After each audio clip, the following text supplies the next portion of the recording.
Au fond, ce qui nous intéresse, c'est la question des origines. C'est une question éternelle auquel les prêtres, les philosophes ont réfléchi. Et nous aussi, scientifiques, nous pouvons y contribuer. Alors il y a l'origine de la vie, avec la recherche des planètes extrasolaires, et l'origine de l'univers. Et pour cela, nous recherchons à observer l'univers dans son enfance. Et c'est notre principale motivation pour construire ces télescopes toujours plus grands ou ces instruments toujours plus perfectionnés.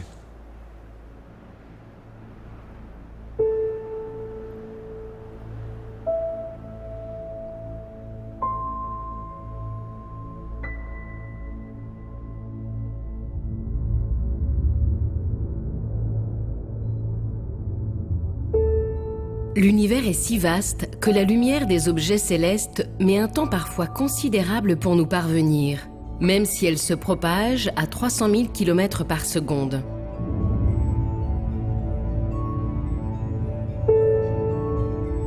Si la lumière du Soleil met 8 minutes à atteindre la Terre, celle de la plus proche des étoiles, Proxima du Centaure, met 4 années. Et la galaxie d'Andromède, notre voisine, est déjà à 2,5 millions d'années-lumière. C'est-à-dire que lorsque nous observons Andromède, nous la voyons telle qu'elle était il y a plus de 2 millions d'années. En cherchant à observer les galaxies les plus lointaines, celles situées à plus de 13 milliards d'années-lumière, nous pouvons ainsi remonter le temps et nous approcher de la naissance de l'univers. Nous, astronomes, nous sommes des contemplatifs. Tout ce qu'on peut observer, c'est la lumière. En fait, on aimerait bien faire des expériences, comme dans les autres sciences, peser une galaxie, l'empêcher de tourner pour voir ce qui se passe, mais évidemment, nous ne pouvons pas faire cela. Donc, notre seul moyen d'information unique, c'est la lumière.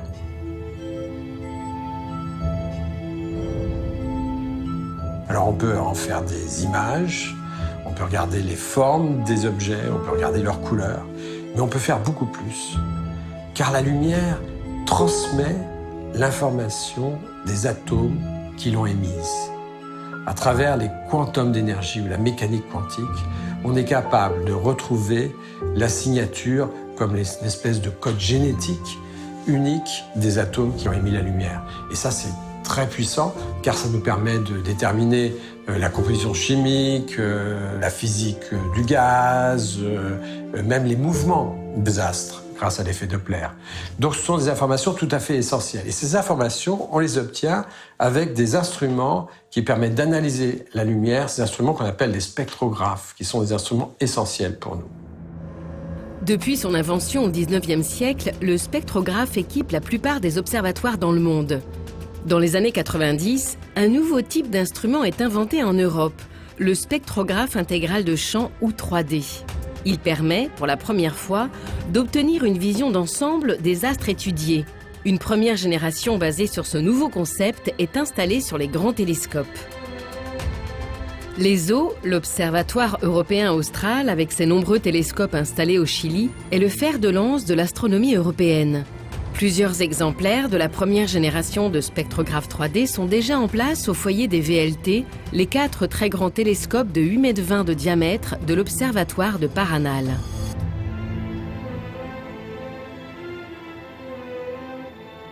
As technology advances, after say 10 years, you can build a much better camera or a much better spectrograph and put it on the telescope and make it more powerful. But it takes 5 to 10 years to do. So early 2000s, planning was going on at ESO. We should have ideas for new, more powerful instruments called the second generation instruments. L'appel d'offres de l'ESO nous a ouvert une opportunité de tout d'un coup passer à une vitesse supérieure, de proposer quelque chose qui était basé sur tout ce que nous avions appris au cours de toutes ces années, quelque chose de beaucoup plus ambitieux qui permettrait peut-être d'observer l'univers très lointain d'une façon complètement inégalée. Et donc ça a été le début, la genèse pour nous du projet MUSE. In the past, we did have instruments that in a way operate like MUSE, integral field spectrographs. They make images and spectra at the same time. they have been around for 20 years, and both, Lyon and also our institute in Potsdam have been very successful in using this type of observations. But what Muse now, for the first time, introduces is to combine this capability with the capability of a survey instrument, meaning really to look at a significant part of the sky, not just at one galaxy, but really at a significant part of the sky and have lots of stuff in there. And everything with this imaging plus spectroscopy capability. That's a very new approach to do astronomy. Pour répondre à cet objectif ambitieux, MUSE doit être composé non pas d'un spectrographe, mais de 24. Lorsque la lumière de la galaxie capturée par le télescope entre dans l'instrument, le premier élément optique qu'elle rencontre est le dérotateur qui compense la rotation de la Terre. L'image, ainsi stabilisée, est agrandie par un jeu de deux miroirs. Le faisceau entre alors dans le premier découpeur de champ. L'image de la galaxie est découpée en 24 tranches, correspondant à 24 faisceaux optiques différents. Ils sont ensuite distribués par un jeu de miroirs et lentilles vers l'un des 24 modules. La lumière est à nouveau découpée par un second découpeur de champ, appelé slicer, une pièce maîtresse de MUSE. Ce slicer est constitué de deux séries de 48 miroirs sphériques. Ces deux jeux de miroirs vont découper le faisceau en 48 tranches. La lumière ainsi réfléchie par chaque petit miroir entre dans le spectrographe. Elle est alors dispersée en fonction de la longueur d'onde. Sur le détecteur, on enregistre un spectre correspondant à un petit bout de la galaxie. L'histoire se répète pour les 48 faisceaux optiques. Le détecteur est alors complètement illuminé. Cette opération se passe simultanément pour les 24 spectrographes. L'image de 400 millions de pixels contient alors les informations spectrales pour chaque endroit de la galaxie. Évidemment, un projet de la complexité de MUSE, aucun laboratoire ne peut le faire tout seul. Et on n'a pas les forces ou les compétences pour le faire. Donc j'ai réuni en Europe un ensemble de laboratoires qui avaient l'expertise pour faire un tel projet. 5 laboratoires viennent alors rejoindre le Centre de recherche astrophysique de Lyon pour réaliser MUSE aux côtés de l'ESO. En 2004, commence l'élaboration des composants de MUSE. Ils devront être conceptualisés, designés, fabriqués dans les domaines optique, mécanique, électronique et informatique. Ces différentes phases dureront 9 années, durant lesquelles une centaine de chercheurs, techniciens et ingénieurs relèveront de nombreux défis, dont la fabrication du slicer, l'élément optique central de MUSE. Alors il faut bien imaginer qu'au début, quand on a lancé le projet, on ne savait pas réaliser ce slicer, comme c'est souvent le cas. On avait fait un petit prototype, mais c'est tout. Et donc, au cours du projet, il fallait vraiment démontrer qu'on était capable de le faire. Donc, on a lancé des tas de tests, des tas de réalisations, des technologies différentes, avec du métal, avec de l'optique, avec plein d'industriels en Europe, aux USA et tout. Et chaque fois, ça ne fonctionnait pas. Chaque fois, il y avait quelque chose qui ne marchait pas. Et donc, à un moment donné, on a vraiment cru que le projet allait s'arrêter là, parce que c'est pas de slicer, pas de MUSE. Et puis, un industriel français a trouvé une technologie qui a permis tout d'un coup de réaliser le slicer. Il faut bien imaginer, parce qu'il n'y en avait pas un, il y en avait 24 à réaliser. Et ça nous a sauvés, en fait.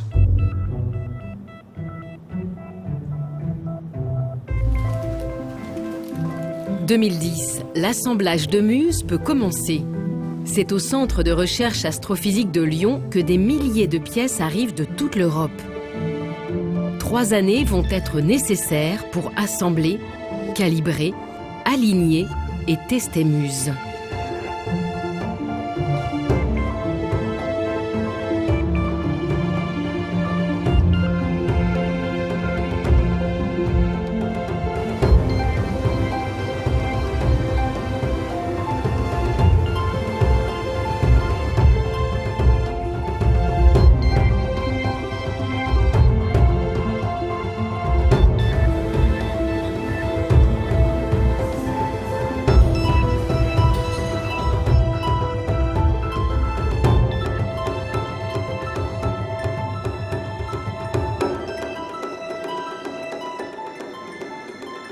En septembre 2013, après d'ultimes vérifications, Muse est démontée, soigneusement emballée, avant d'être envoyée au Chili.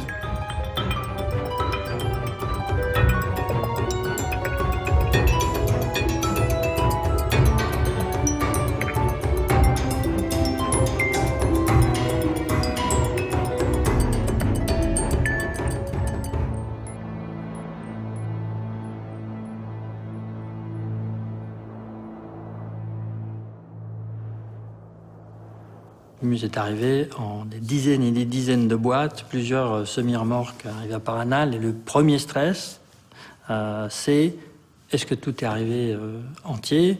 Parce qu'il faut savoir que ce sont des pièces complètement uniques. Et si une pièce est cassée, on n'a pas le temps, on ne peut pas les refaire comme ça rapidement. Donc là, il y a déjà un premier stress. Pour Muse, tout s'est très bien passé. Et donc une fois que toutes ces caisses, tous ces morceaux sont en Paranal déballés, que tout va bien, il faut réassembler, tester, aligné. Et pour Muse, qui est un des plus gros instruments installés sur le VLT, c'est le plus gros, cette phase-là a pris beaucoup de temps. Mais la partie stressante en fait de ce marathon, c'est que les échéances pour être sur le ciel, les nuits qui nous sont allouées pour le commissioning sur le ciel, sont fixées longtemps à l'avance. Donc on ne doit pas se rater. That was a new experience for us because in earlier projects we disassembled the instruments, put them into single pieces and reassembled them again on the telescope, on the platform. But for Muse it turned out is not feasible because Muse was too complicated to do all this assembly and especially these alignments inside of the telescope dome.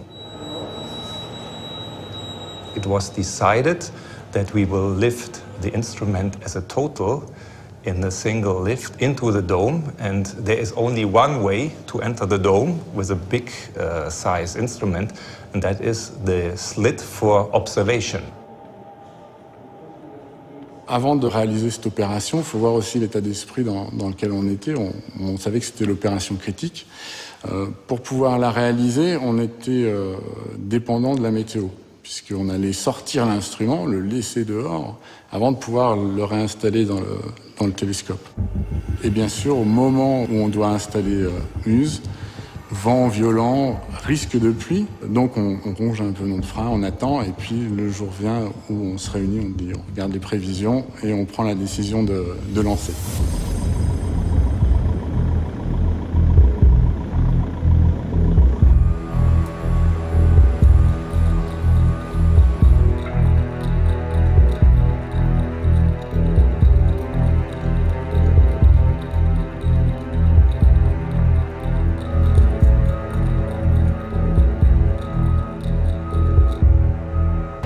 Une des choses qui était le plus risqué dans cette opération, c'était bien évidemment les dommages à l'instrument, mais il y avait un autre paramètre en fait qui était l'alignement.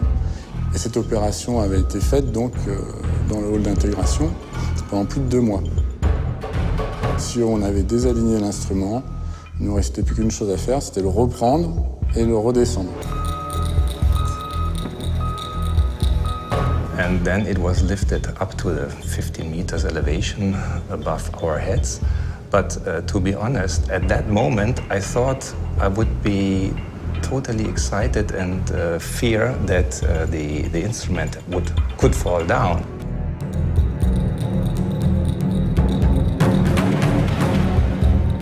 Un autre aspect qui était très critique, c'est que le télescope donc a des miroirs.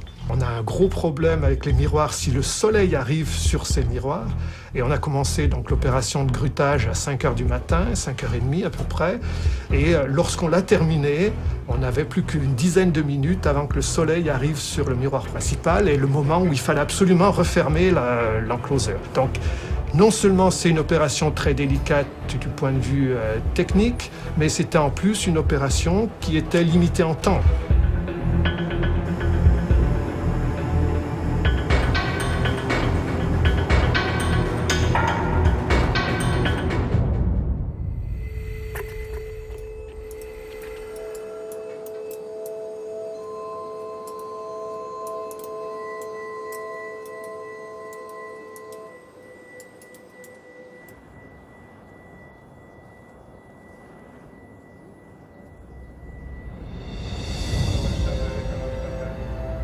La première lumière, c'est la première fois que de la lumière autre que une lampe de calibration ou la lumière ambiante va parvenir dans l'instrument. La lumière d'un astre, d'une étoile, d'une galaxie. Ce moment-là, j'ai voulu le symboliser en choisissant un objet particulier, un objet caché, secret, qui était l'étoile de Captain. Et j'ai choisi cette étoile parce qu'elle est située à 13 années-lumière. Ça veut dire que quand la lumière est partie de l'étoile, c'était en 2001. Au même moment, nous répondions à l'appel d'offres de l'ESO. Pendant 13 ans, la lumière a parcouru à 300 000 km par seconde le vide intersidéral. 13 ans plus tard, elle est arrivée dans le canal numéro 6 de Muse. C'était particulièrement, effectivement, symbolique et fort. Et j'ai même expliqué ça à l'équipe parce qu'ils m'ont demandé mais pourquoi. Et je leur ai dit, vous voyez, la lumière de l'étoile, elle est allée tout droit. Nous, ça a été un peu plus compliqué. C'était la première lumière, c'est la première fois qu'on faisait une image avec le ciel.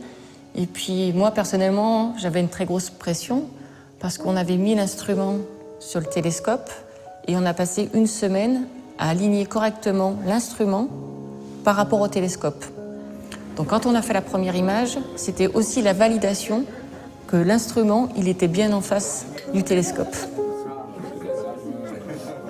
C'était l'aboutissement de 10 ans de travail, et ça fonctionnait, ça marchait, et on voyait nos étoiles, elles étaient bien découpées, on les remettait bien dans le bon sens. Enfin, voilà, on avait réussi.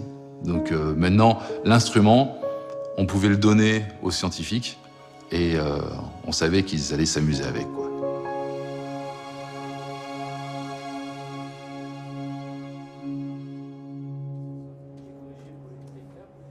Muse est en place. Mais avant la mise en exploitation, l'instrument devra passer une batterie de tests et de mise au point. Cette phase, appelée commissioning, nécessitera plusieurs nuits d'acquisition de données pour que les ingénieurs et les chercheurs du consortium puissent valider l'utilisation optimale de Muse. Sur cet écran, on revoit ici l'image reconstruite de la zone du ciel qui est actuellement observée, où on peut voir les différents objets qu'on a pointés. Et pour chacun des objets, on a la possibilité de voir le spectre qui nous donne les caractéristiques de cet objet et nous donner la nature, si c'est une galaxie ou un quasar ou un autre objet effectivement d'intérêt scientifique.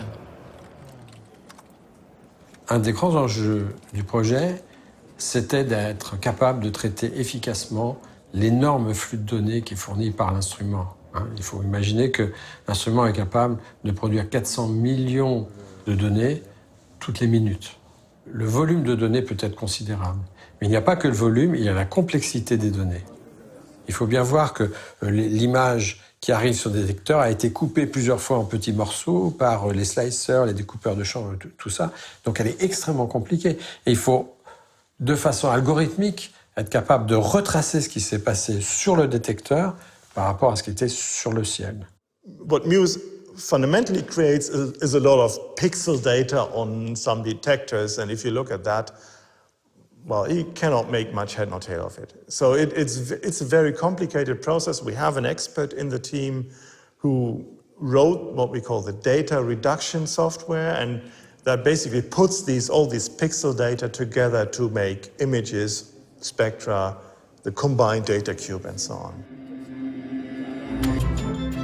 En février 2014, lors des phases de validation, Muse a observé la nébuleuse d'Orion afin de tester sa capacité à analyser une grande région du ciel. En moins de 2 heures, Muse a ainsi réalisé plus de 60 poses sur la nébuleuse, soit 2 millions de spectres multipliant par 100 la quantité de données connues sur cet objet. Après traitement, les données sont arrangées dans un cube composé d'une série de 4000 images, correspondant à des longueurs d'onde différentes. L'analyse de ces données met en évidence la présence de nombreux éléments chimiques ainsi que les conditions physiques du gaz dans la nébuleuse. Comparé à de simples images, le cube de données produit par Muse est si riche d'informations qu'il faudra plusieurs mois à une équipe de chercheurs pour analyser son contenu et en publier les résultats. So the real thing is what we got with the Orion Nebula was really what we hoped for, even much better. It was so spectacular. Because there's lots of gas, and that gas is in motion, and there's stars, hot stars that excite this gas, that bring it to radiate in different parts of the electromagnetic spectrum. So they have all sorts of, you can easily visualize this with very colorful maps. And that's what we've done afterwards. Yeah, and really, the interesting thing is was a showpiece for the capabilities of Muse, but it also contains an incredible richness of scientifically valuable data.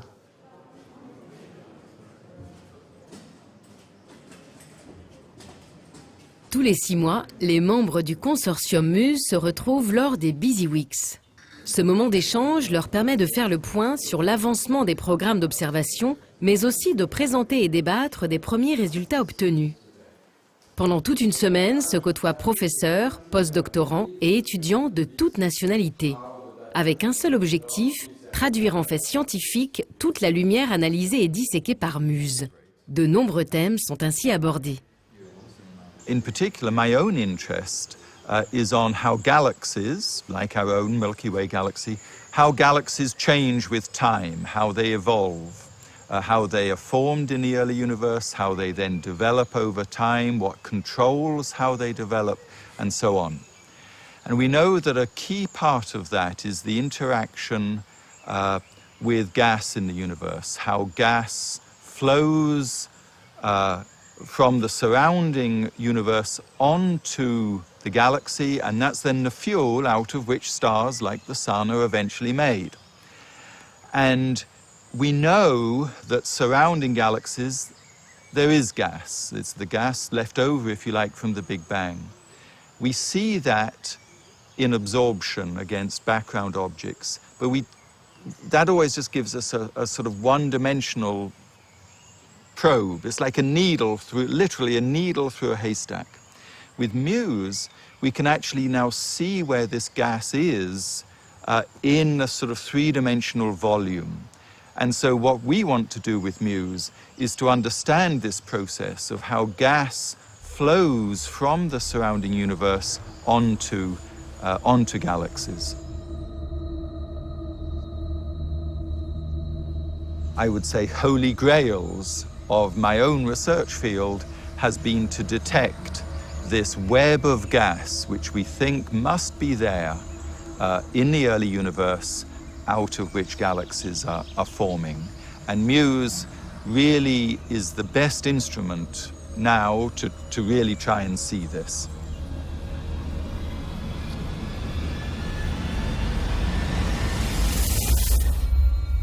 We observe quasars, so-called quasars, and these are some of the brightest sources in the universe. And what a quasar is supermassive black hole.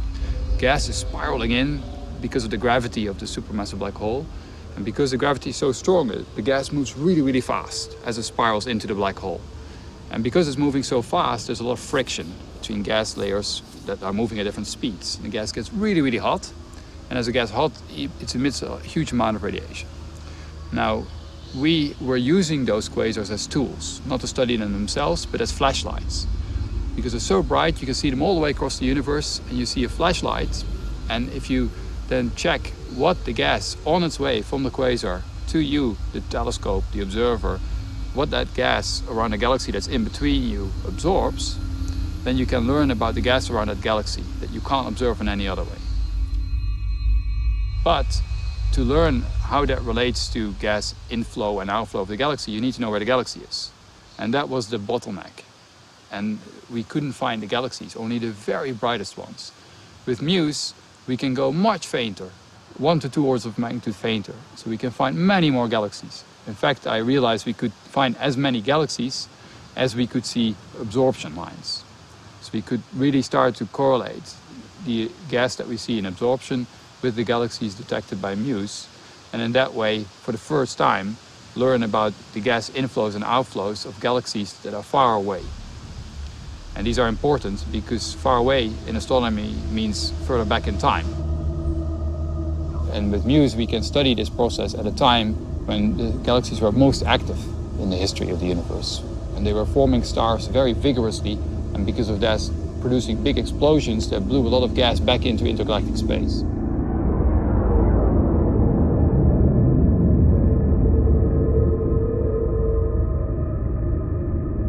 On connaît les carottages des glaces en Antarctique pour remonter l'histoire du climat. Ben nous, on fait pareil. Quand on observe très profondément une zone du ciel, on va remonter dans le temps. Donc on va voir moi, ce qui m'intéresse particulièrement, ce sont les galaxies, ces gros ensembles d'étoiles, de milliards d'étoiles, des milliards de galaxies dans l'univers. Donc on a envie de comprendre quand elles se sont formées, comment elles ont évolué. Et donc ces carottages très profonds de l'univers nous permettent de voir des galaxies à différents âges, quand elles étaient bébés, adolescentes, adultes, etc., etc. Et ensuite on essaye de retracer comme ça le fil de leur histoire. Et ça, MUSE, c'est vraiment l'instrument parfait pour faire ça. Donc en ce moment, je m'éclate. En fait, je retrouve une passion que j'avais quand j'étais jeune. J'aurais voulu être archéologue. Et là, je fais de l'archéologie de l'univers grâce à MUSE. En 2014, pendant l'équivalent de 4 nuits, MUSE a observé une partie du champ profond de Hubble. Le télescope spatial avait réalisé en 2000 une des poses les plus profondes de l'univers lointain. Il avait permis d'obtenir des images en couleur de centaines de galaxies. Le cube de données produit par MUSE de ce même champ est riche d'informations. Au fur et à mesure que nous avançons dans le cube, nous nous déplaçons en longueur d'onde, depuis le bleu jusqu'à l'infrarouge. On observe une série de points brillants dont la luminosité varie en fonction de la longueur d'onde. Pour la plupart, ce sont des galaxies. On peut déduire de ces variations de luminosité les propriétés physiques de ces galaxies. Par exemple, quel type d'étoiles y sont présentes. Sélectionnons maintenant, dans une région de ce cube de données, 2 zones précises. La première est centrée sur une galaxie brillante. La deuxième est vide. À gauche, nous voyons défiler le spectre. Vers 5200 angstroms, nous croisons une raie. La galaxie brille alors intensément à ces longueurs d'onde, traduisant la présence de gaz d'oxygène chaud dans la galaxie. Dans le rouge, nous observons soudainement une raie dans la deuxième zone du cube. Là où il n'y avait rien jusqu'ici, apparaît alors une galaxie révélée grâce à la présence d'hydrogène ionisé. En mesurant précisément la position de la raie, il est possible d'en déduire sa distance. Il s'agit d'une galaxie très lointaine, située à presque 13 milliards d'années-lumière et que nous observons donc seulement 1 milliard d'années après le Big Bang. Dans une image, finalement, vous voyez la galaxie, alors vous voyez précisément sa forme grâce à la qualité d'image du télescope Hubble, mais vous voyez essentiellement quelle quantité de lumière on reçoit à un moment donné dans la galaxie. Avec le spectre, vous avez en plus la répartition de l'énergie de cette lumière, toutes ces longueurs d'onde, toutes ces couleurs. Et ça, en fait, ça nous donne beaucoup plus d'informations. Donc on a des informations sur la vitesse de rotation de ces galaxies, donc les mouvements du gaz, les éléments chimiques, la quantité d'étoiles qu'il y a de différents âges, les étoiles jeunes, les étoiles vieilles qui composent ces galaxies. Et tout ça, c'est des informations qui nous permettent de reconstituer un petit peu comment, à quel stade d'évolution se trouve la galaxie.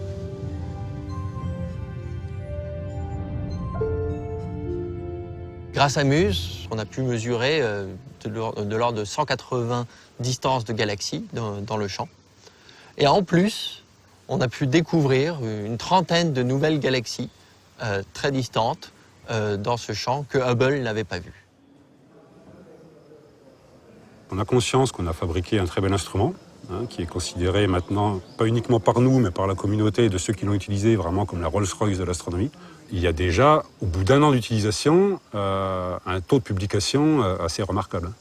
Comparé à d'autres instruments qui se mettent en opération, on a déjà beaucoup de publications qui sont sorties, et en particulier de personnes qui n'étaient pas dans le consortium, dans l'équipe MUSE. Et c'est ça qui est vraiment génial, c'est de voir que des gens qui étaient un peu extérieurs arrivent quand même à utiliser cet instrument très facilement et à sortir des résultats, des très beaux résultats aussi très rapidement.